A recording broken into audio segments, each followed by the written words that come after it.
Long ago, when these ancient Grecian temples were new, hemp was already old in the service of mankind. For thousands of years even then, this plant had been grown for cordage and coarse cloth in China and elsewhere in the East. For centuries prior to about 1850, all the ships that sailed the western seas were rigged with hempen rope and sails. For the sailor, no less than the hangman, hemp was indispensable.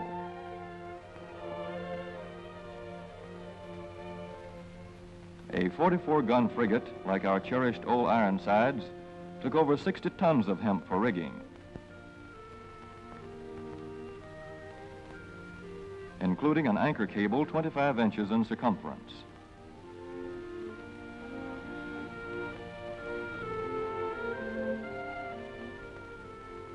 The Conestoga wagons and prairie schooners of pioneer days were covered with hempen canvas. Indeed, the very word canvas comes from the Arabic word for hemp. In those days, hemp was an important crop in Kentucky and Missouri.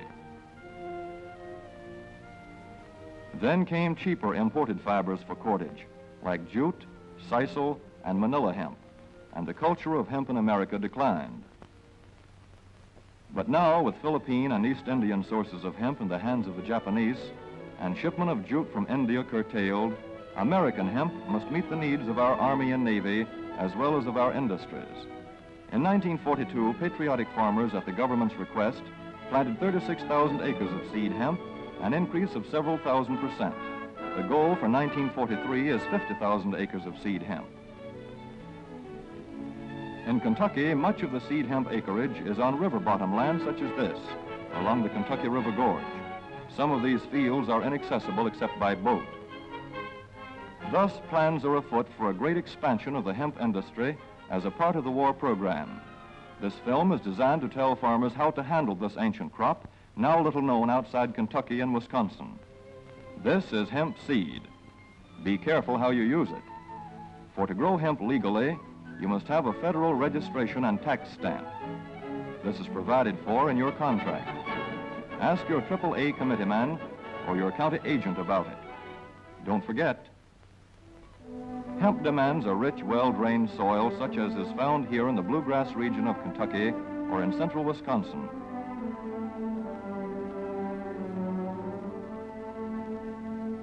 It must be loose and rich in organic matter. Poor soils won't do.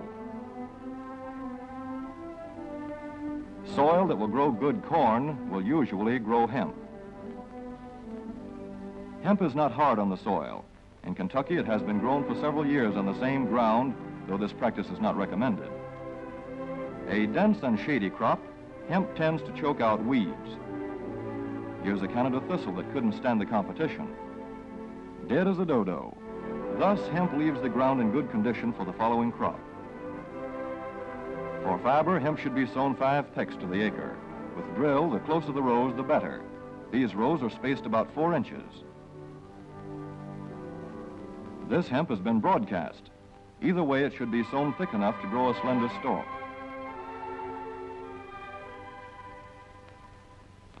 Here's an ideal stand. The right height to be harvested easily, thick enough to grow slender stalks that are easy to cut and process.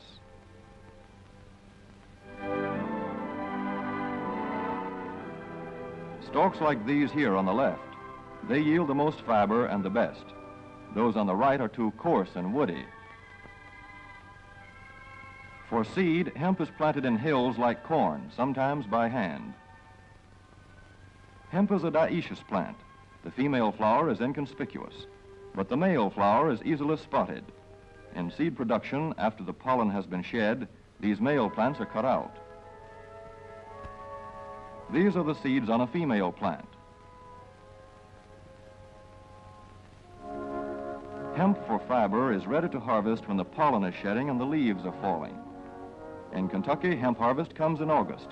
Here, the old standby has been the self-rake reaper, which has been used for a generation or more.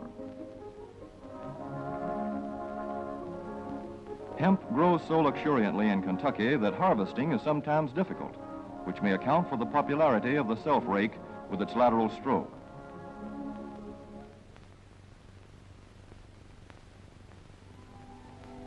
A modified rice binder has been used to some extent. This machine works well in average hemp.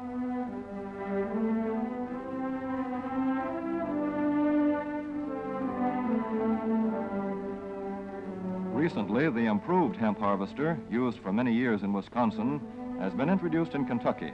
This machine spreads the hemp in a continuous swath. It is a far cry from this fast and efficient modern harvester to the Armstrong model of yore. But here's one kind of harvester, at least, that doesn't stall in the heaviest hemp. In Kentucky, hand cutting is practiced in opening fields for the machines.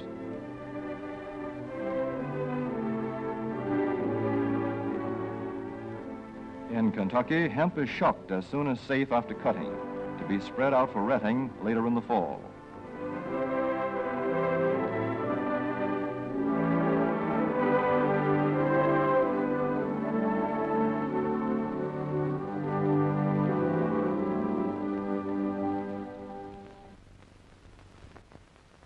In Wisconsin, hemp is harvested in September. Here, the hemp harvester with automatic spreader is standard equipment. Note how smoothly the rotating apron lays the swath preparatory to retting. Here it is a common and essential practice to leave headlands around hemp fields. These strips may be planted to other crops, preferably small grain. Thus, the harvester has room to make its first round without preparatory hand cutting. Here the machine is running over corn stubble.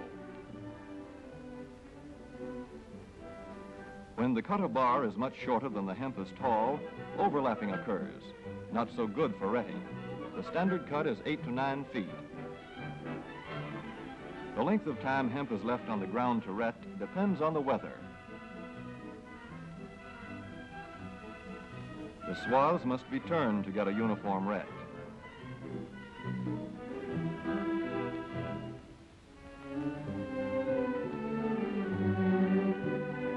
When the woody core breaks away readily, like this, the hemp is about ready to take up and bind into bundles.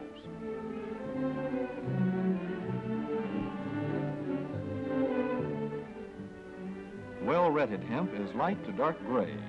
The fiber tends to pull away from the stalk. The presence of stalks in the bowstring stage indicates that retting is well underway.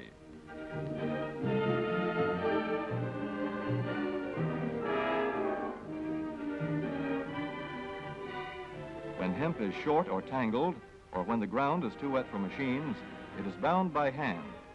A wooden buck is used. Twine will do for tying, but the hemp itself makes a good band.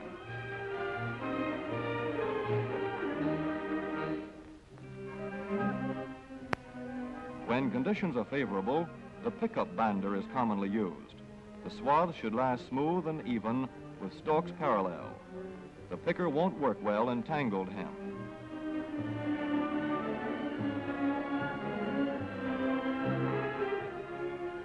After binding, hemp is shucked as soon as possible to stop further retting. In 1942, 14,000 acres of fiber hemp were harvested in the United States. The goal for 1943 is 300,000 acres. Thus, hemp, Cannabis sativa, the old standby cordage fiber, is staging a strong comeback. This is Kentucky hemp going into the dryer of a mill at Versailles.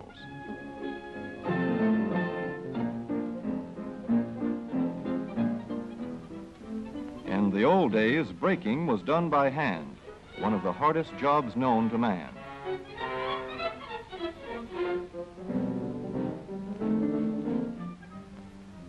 Now the power breaker makes quick work of it.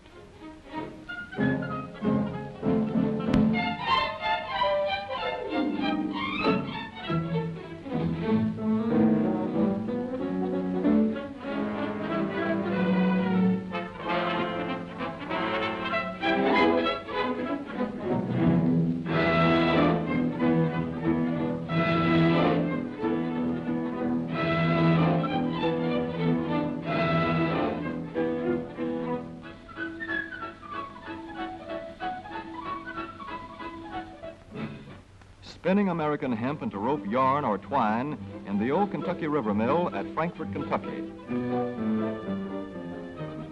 Another pioneer plant that has been making cordage for more than a century.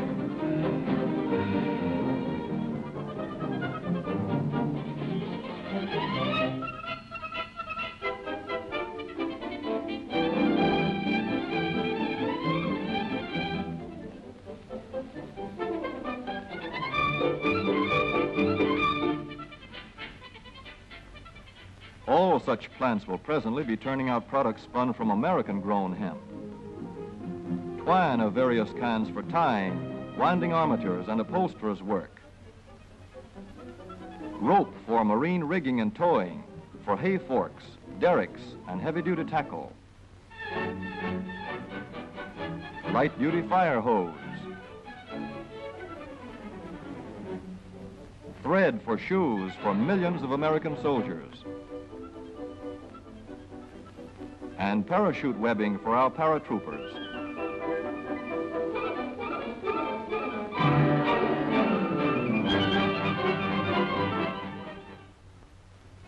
As for the United States Navy, every battleship requires 34,000 feet of rope, and other craft accordingly.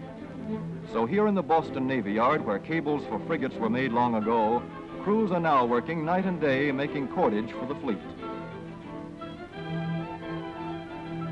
In the old days, rope yarn was spun by hand.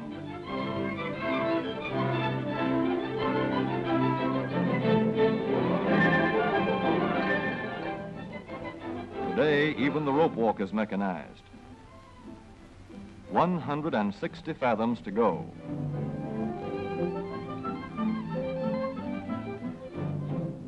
The rope yarn feeds through holes in an iron plate.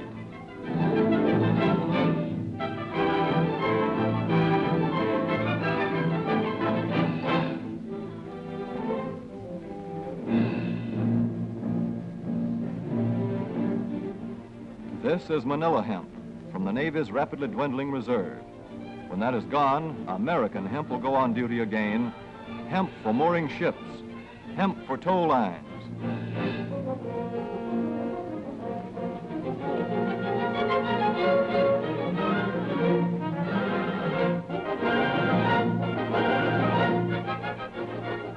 Hemp for tackle and gear. Hemp for countless naval uses, both on ship and shore. Just as in the days when old Ironside sailed the seas victorious, with her hempen shrouds and hempen sails.